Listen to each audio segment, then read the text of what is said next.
Hello students, पिछले video में हमने देखा what do we mean by aggregate demand, what is the difference between market demand and aggregate demand. और उसके बाद में देखा what are the components of aggregate demand. उसमें पहला कंपोनेंट था प्राइवेट कंजम्पशन एक्सपेंडिचर, जिसको सी से डिनोट किया गया था। सेकंड है इन्वेस्टमेंट एक्सपेंडिचर, जिसको आई से डिनोट किया गया है। थर्ड है गवर्नमेंट एक्सपेंडिचर, जिसको जी से डिनोट किया गया है। और फोर्थ कंपोनेंट नेट एक्सपोर्ट्स को एक्स माइनस एम से इंडिकेट किया गया है।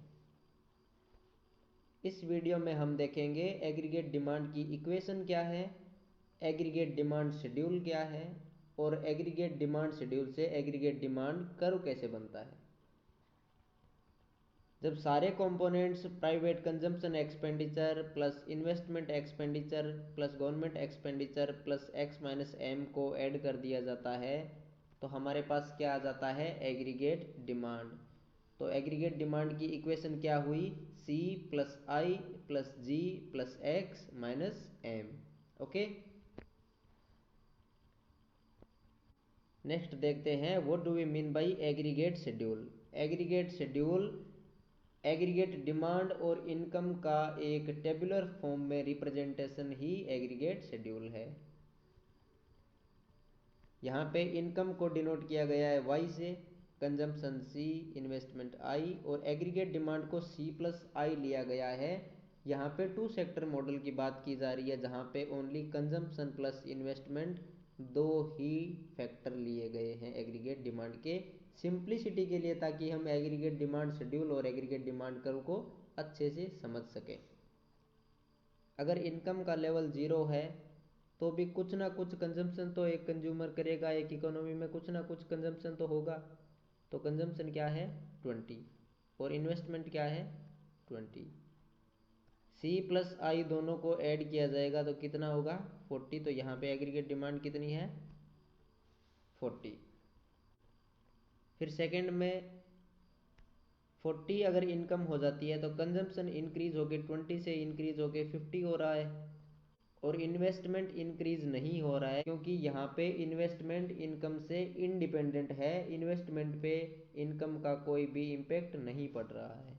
ओके, इन्वेस्टमेंट पे इंटरेस्ट रेट का इम्पेक्ट पड़ेगा, जो नेक्स्ट चैप्टर में हम देखेंगे। 50 प्लस 20 को ऐड करेंगे तो कितना आया 70।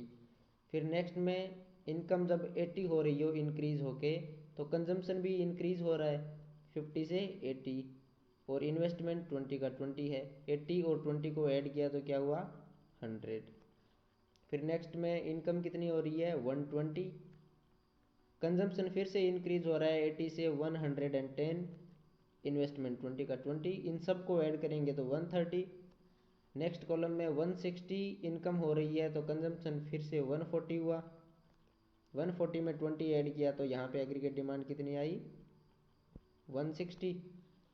फिर उसके बाद में इनकम जब 200 हो रही है तब कंजम्पशन इंक्रीज होके हो गया है 170 पे, 170 में 20 को ऐड किया तो हमारे पास एग्रीगेट डिमांड कितनी आई 190। ओके, तो आपको पता चला कि कैसे इनकम इंक्रीज हो रही है वैसे कंजम्पशन इंक्रीज हो रहा है, इन्वेस्टमेंट कांस्टेंट ही रह रहा है, हर बार कंजम्पशन में 20 ऐड हो रहा है, तब जाके हमें क्या मिल रही है एग्रीगेट डिमांड। अब एग्रीगेट शेड्यूल दिया हुआ है, इसी इंफॉर्मेशन को काम में लेके हमें एग्रीगेट डिमांड कर्व बनाना है, जो कि एक ग्राफिकल रिप्रेजेंटेशन है इसी टेबल का। ओके, एक्स एक्सिस पे मेजर कर रहे हैं इनकम को और वाई एक्सिस पे मेजर कर रहे हैं एग्रीगेट डिमांड, जिसको सी प्लस आई से डिनोट किया गया है।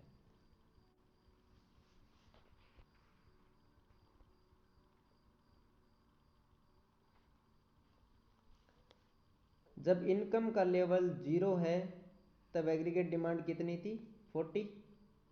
फिर उसके बाद में जब इनकम 40 हुई तो एग्रीगेट डिमांड कितनी हुई 70। इनकम 80 हुई तो हमारी एग्रीगेट डिमांड 100 हो गई। ऐसे हमारी एग्रीगेट डिमांड इंक्रीज हो रही है जैसे जैसे इनकम इंक्रीज हो रही है। अब इन सारे पॉइंट्स को मिलाएंगे तो हमें क्या मिलेगी एग्रीगेट डिमांड कर्व। इन सारे पॉइंट्स को मिलाने पे जो एक स्ट्रेट लाइन मिल रही है वो क्या है aggregate demand curve. Okay, I hope you got something from this video. If you enjoyed this video, then hit the like button and don't forget to share and subscribe the channel. Thank you. Have a great day.